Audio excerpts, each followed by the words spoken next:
Hello and welcome to today's video. This time we're taking a look at a mystery crime and noir notebook by noted collector Gary Lovisi. So sit back, relax, and let's take a look.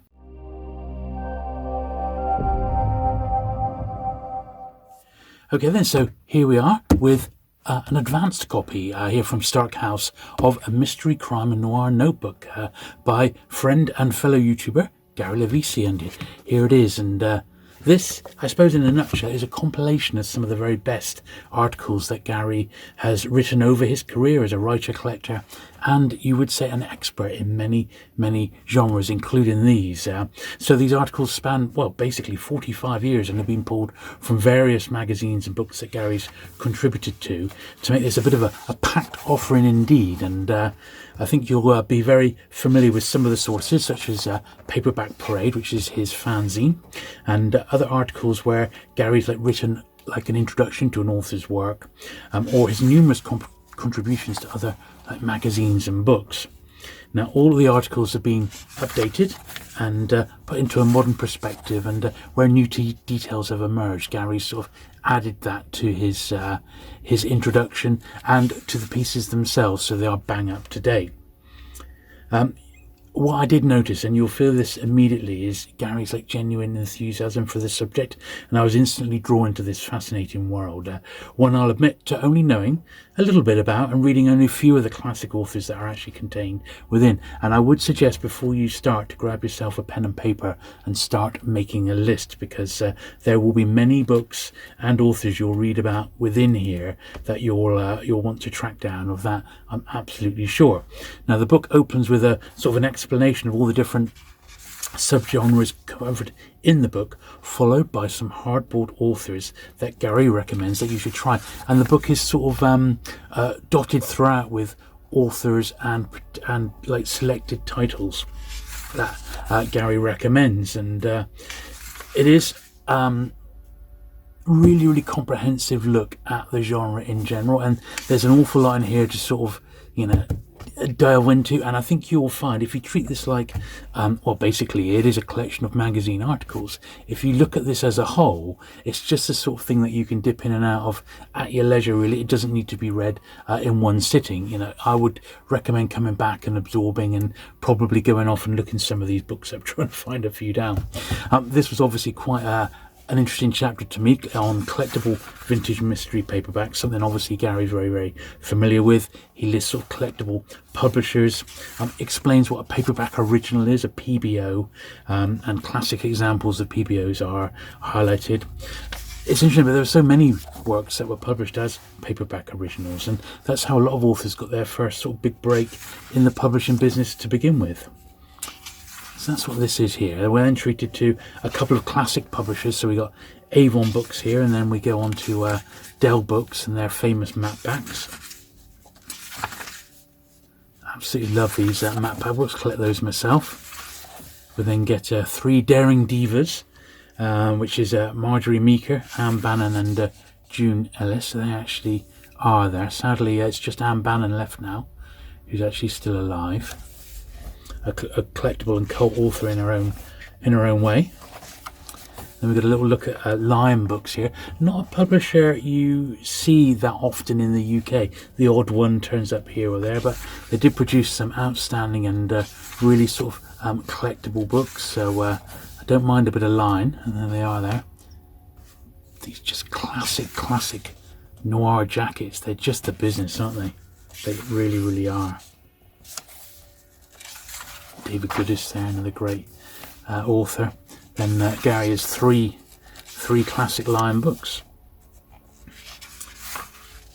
Then books to remember and one-shot wonders, of which there is many. And as you can see, the book is, on the whole, really well illustrated. Tying into the actual articles in question.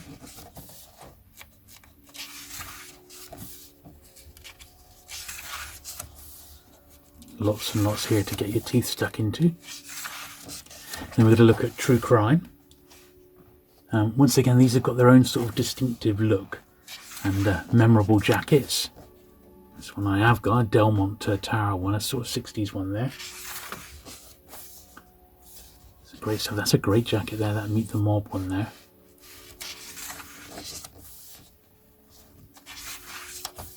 And then that leads quite nicely into 5 sort of crime authors to die for. 5 authors you just gotta read, according to Gary. So, who are we to argue with that? Now, this is a publisher I'm not 100% familiar with, which is Falcon Books. Now, Falcon Books published the early Ivan Hunter novel. In fact, his very first novel. You probably know him as Ed McBain or Richard Marston. But yeah, very collectible book, as you can imagine. But yeah, Falcon Books, you hardly ever see those around, and I'm certainly now on the lookout for any of those. Then we got Sex and Savagery in pulp paperback crime cover art, with some lovely, once again, some lovely cover examples here. There's a British one there. Reginald Heed jacket. Very, very nice. Look at the Doll's Trunk Murder. She's in a bit of a predicament, isn't she? Yeah, then there's another recommendation, The Wages of Fear by Georges Arnauld comes into the spotlight, and this was a hard-boiled suspense novel by a French author. Different editions are discussed, as you can see, and this book was actually the basis for the 1977 film from William Friedkin's Sorcerer, which starred Roy Schneider. Then you've got a little mini overview of the career of Michael Avallone.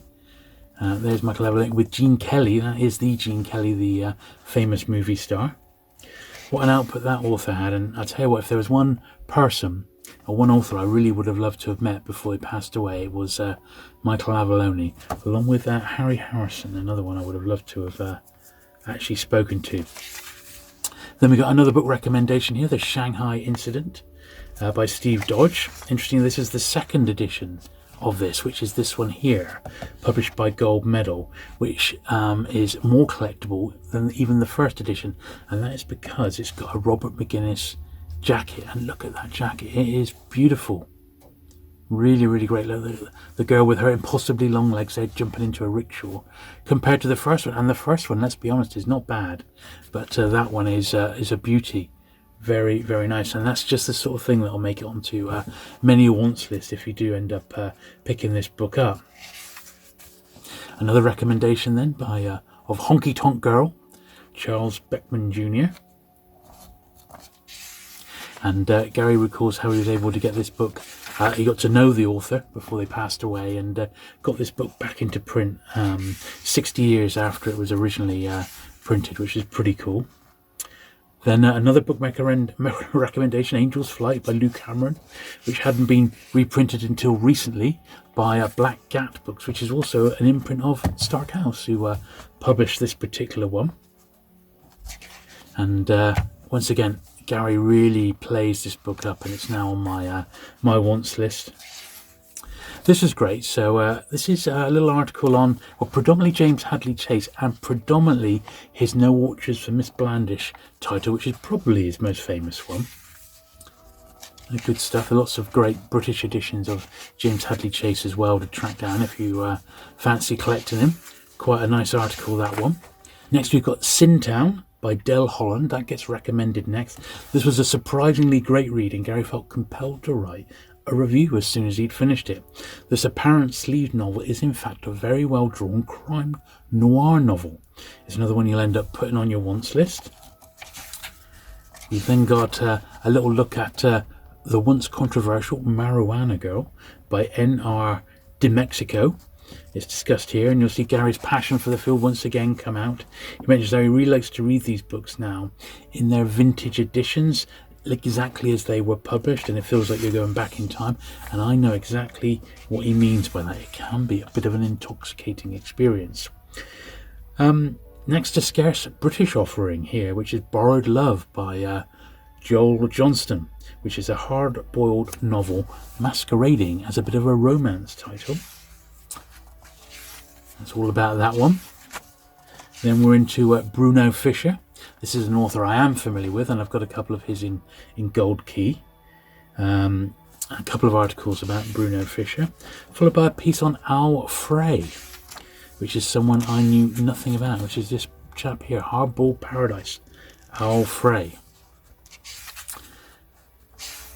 Next we take a look at the Lady from Lust series. Now these were by Rod Gray. Now that was actually a pseudonym of Gardner Fox, and I had no idea that there was 18 in the first series and 7 in the second series. So yeah, I had no idea they ran for that length of time.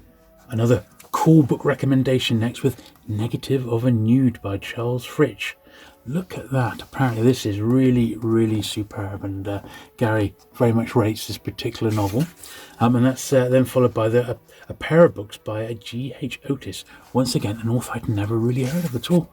He just wrote a couple of books, and not a lot is known about that particular author. C.J. Henderson, Jack Hagee and Me. So this is where Gary recalls hardboiled author C.J. Henderson, and getting his first collection of Jack Hagee books into print through Gryphon Books, which is that one, and Gary actually wrote the introduction for that one now, and these Jack Hagee books are still in print today, so that's pretty good.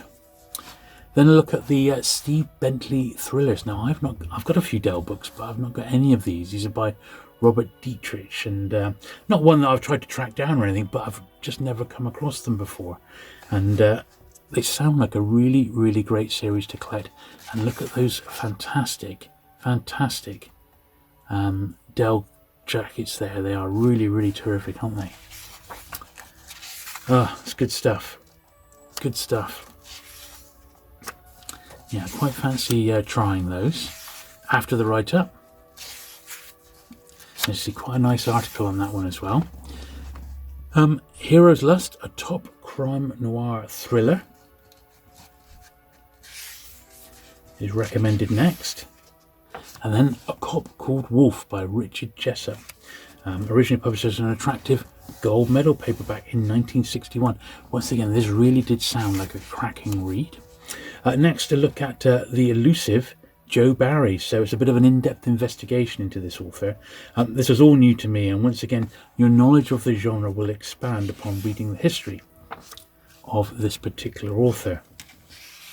And this leads quite nicely into perhaps the author's most notorious book, which is a Homicide Hotel, with that superb and memorable jacket, although that doesn't actually represent a scene from the book. But that was typical. It was there to sell copies off the shelf. Next we have a look at the Taffin series by Lyndon Mallet. They're covered next. There's an interview with the author which Gary was able to conduct back in 2017, where he learned of a third and then finally a fourth book being published in the Taffin series. Taffin on Balance came out in the UK in 2017 as a trade paperback. So that's pretty good.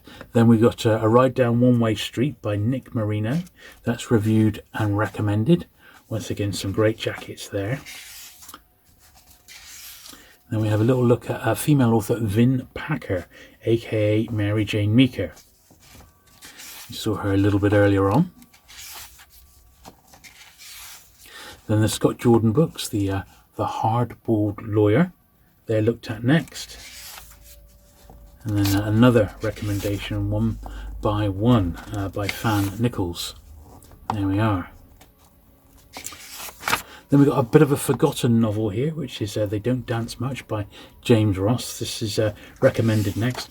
Once again, hardly anything is really known about the author, who only ever wrote the one book. But what a great read it sounds, though. Absolutely fantastic. Gary then rounds out the book with even more recommendations. The Big Blackout by Don Tracy, Run, Killer, Run by Lionel White. And it really is exactly what it says on the cover, a notebook collection looking at the mystery, crime and noir genres. There's much to learn from the articles within, and they are a perfect length to dip into when the mood takes you. It's a really informative reference book, and that's filled with plenty of detail, even for the most hard-boiled fan.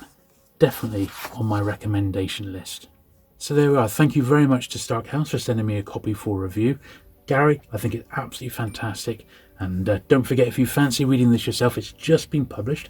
I'll put a link to it in the description down below so you can pick a copy up offline direct from Stark House themselves or from places like Amazon. Thank you very much for watching today. If you've enjoyed the content, do please hit that thumbs up. Do please hit the subscribe button if you've not already for regular vintage paperback content. And I'll look forward to seeing you again very soon. Bye.